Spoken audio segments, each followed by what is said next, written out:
Apologies for the wait.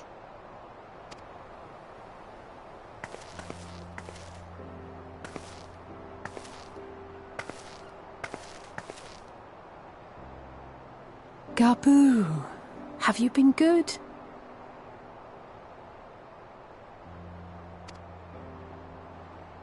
Still no change, I'm afraid. He just stands there in silence. It's all right now. We're going to help you get better.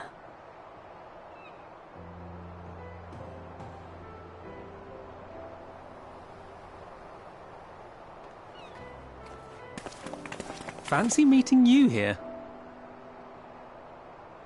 Alphino Y'shtola! I thought you were attending to primal matters. We were, and came here for a meeting on the subject. Certain pirate factions did not deign to attend, however, and it was cancelled. We had resigned ourselves to having wasted a journey when we chanced to espy you. Could it be that there has been progress with the treatment?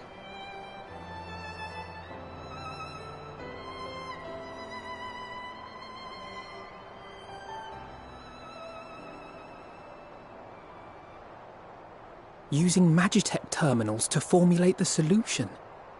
I would never have contemplated such an approach. So this new magic, adapted from memory transference, would be used to purge the subject of their fanatical faith, while Angelo would be responsible for reanimating the ether of their soul.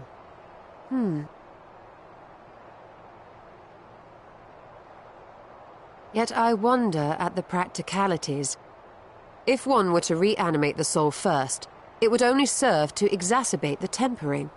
Conversely, a stagnant soul would not respond to the effects of the magic.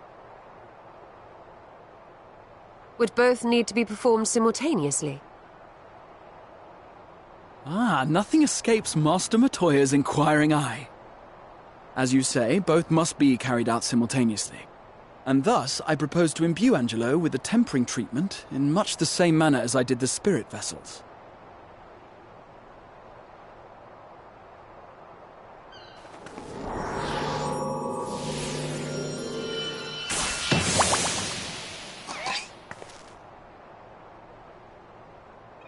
By doing so, we also spare G'raha the trouble of casting spell after spell. It's really rather efficient. Be that as it may, certain difficulties are unavoidable. The imbuing process will still require no small amount of ether. And, as I can no longer draw upon the Crystal Tower's stores of energy, I will be compelled to rely on those of others. Well, I, for one, would be glad to assist. As would I. Since the resumption of our duties, it has been naught but stuffy meetings, and I have ample ether to spare. Excellent. With your permission, then, let us begin.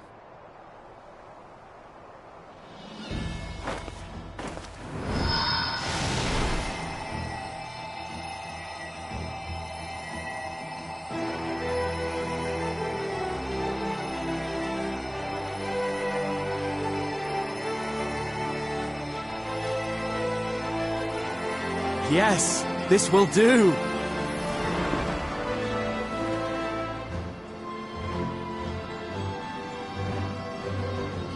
And now, it's my turn.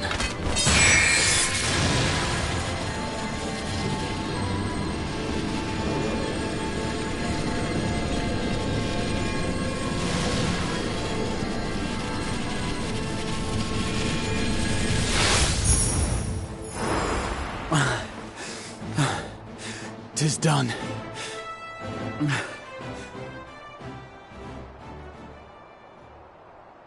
No small amount indeed.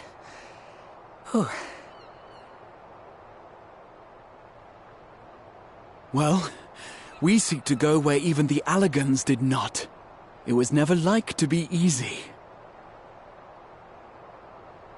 The rest is up to you, Alisaie. The treatment itself will take time and focus, so we will need a quiet room. I'm sure our hosts can spare one.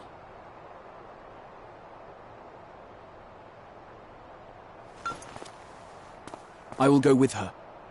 It may be a while before we return, so I would ask for your patience and your faith.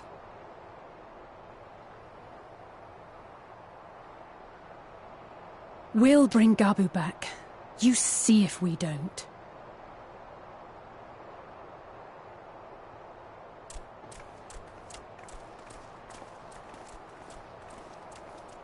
Twould seem our part is played.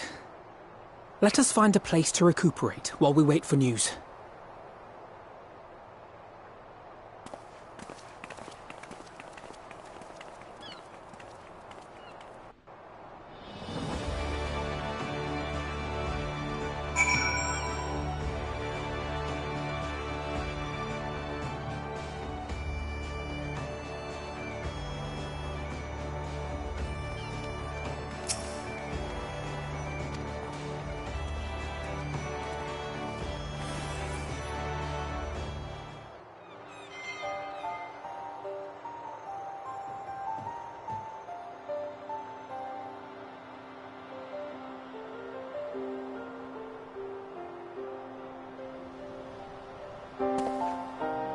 For years, Eorzea has laboured to find a solution to the primal problem, without success. Any hope that tempering could be reversed faded long ago. I myself had given it up as impossible. Given up on the tempered and the light-corrupted alike. They were problems to be tolerated, or else eliminated, I believed. And to think otherwise was pure naivety.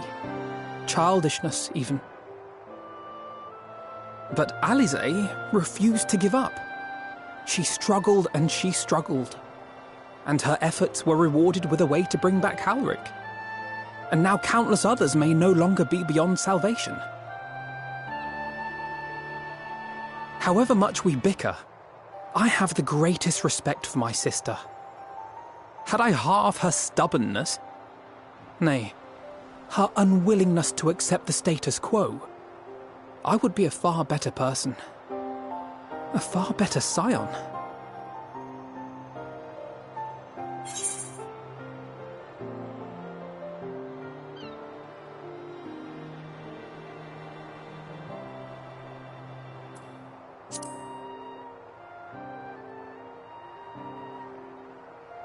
I should, I know. Yet, despite my good intent, I have the feeling that I would only succeed in incurring her ire.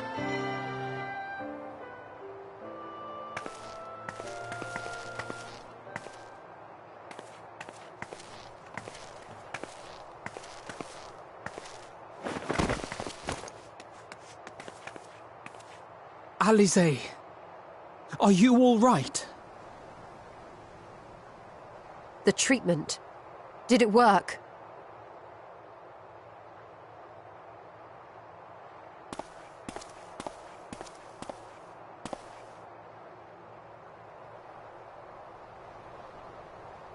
I'm so glad to see you all. Delighted, happy, glad. Gabu!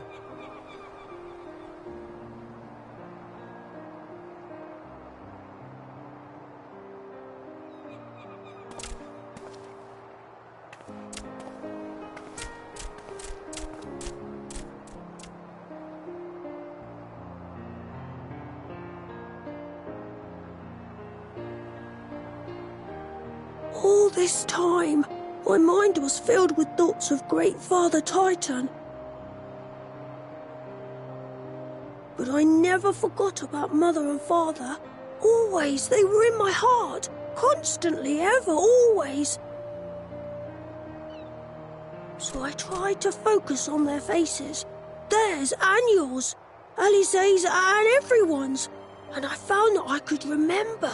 One thing, then another, and another.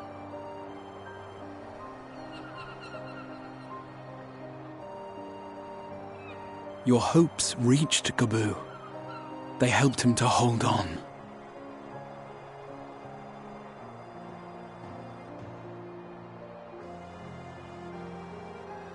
I'm so proud of you, Gabu. I couldn't have done it without you, Alisaie. Can you help the others too? Cure them, heal them, help them? Yes, we can. All of them.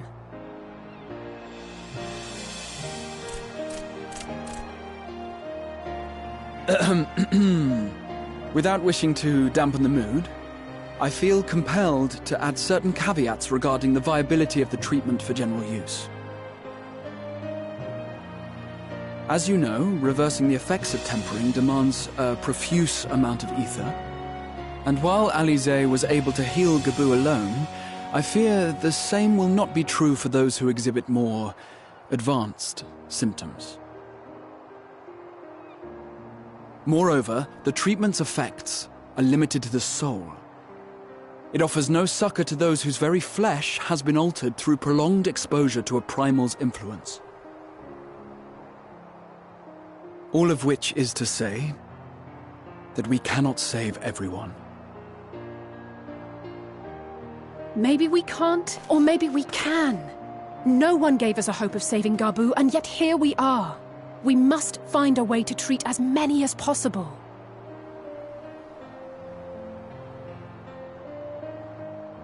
Then, the next logical step would be to produce a veritable army of Porkses, would it not? Granted, it seemed a simple enough process in the first, but I suspect it will be different here in the source. Not that I am any authority, of course. Yet there is an authority on familiars to whom we may grudgingly turn.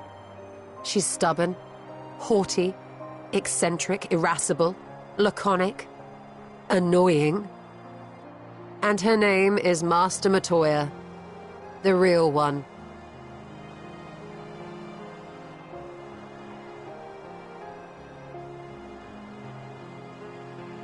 I have to go now, Gabu. But the people here will look after you, all right? And I promise to come and visit you again soon. All right. Thank you, Alisaie. Thank you.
Nary a word from you all this time, then you bring every man and his pirogo with you.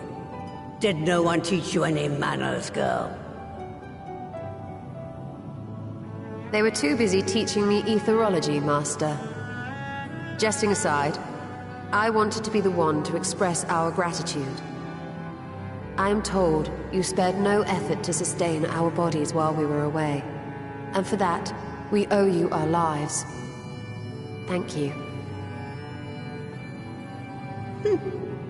You were gone so long. I was starting to think you'd set your heart on staying.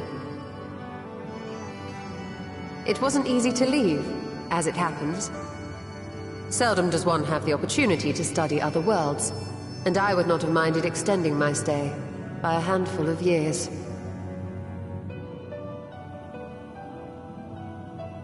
Ever the scholar, Y'shtola dedicated herself to studying ancient civilizations of the First, befriending a tribe known as the Night Blessed in the process. There she took on the name of Matoya and won the respect of all the children of the forest.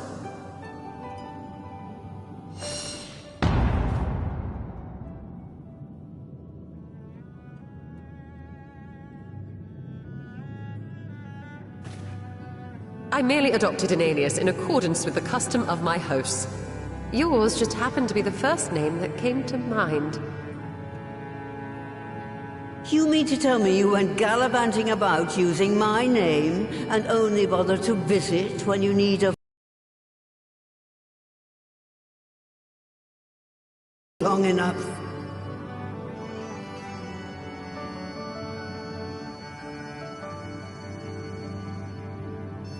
Indeed.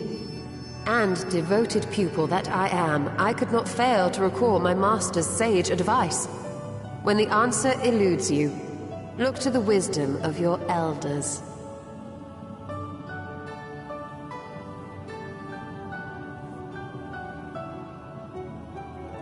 You there. Were you going to introduce yourself?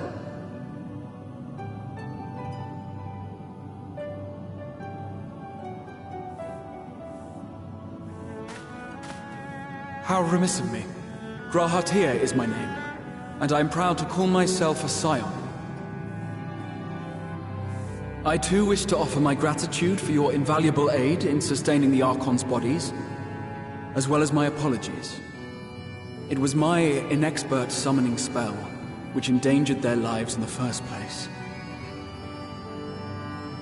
Ah, yes. The one bent on digging up the mysteries of Allag. Old Galaf used to speak of you, and Kryles told me all about your recent exploits. Do you have a bad back or something? At ease, boy. Whatever mess you've made, I'm not in the habit of dwelling on the failings of the younger generation. You are too kind. I've also heard much and more about you, Master Matoya. 'Tis an honor to finally make your acquaintance. Well, that's more than enough pleasantries for anyone. Tell me what you want. I haven't got all day.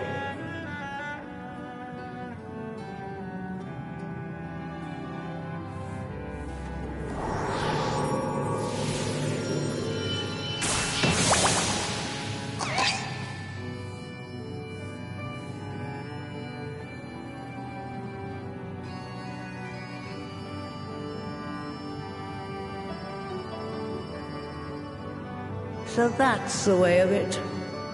It should be a simple enough matter to make the familiar. The magic, on the other hand. Ah, that you may leave to me. Being the only one possessed of royal blood, I alone can imbue the subject with the necessary magic. So I just need to create Porxes with the power to stir the soul. Just, I say. Though we're talking about a veritable herd of the little buggers, we'd collapse before we reached double figures.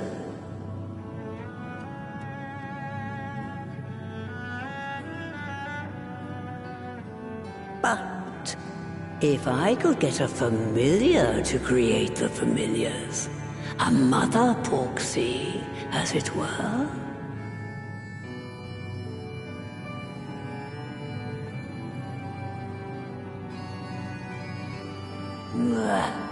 Seems I haven't seen the last of that mouldy old hole after all.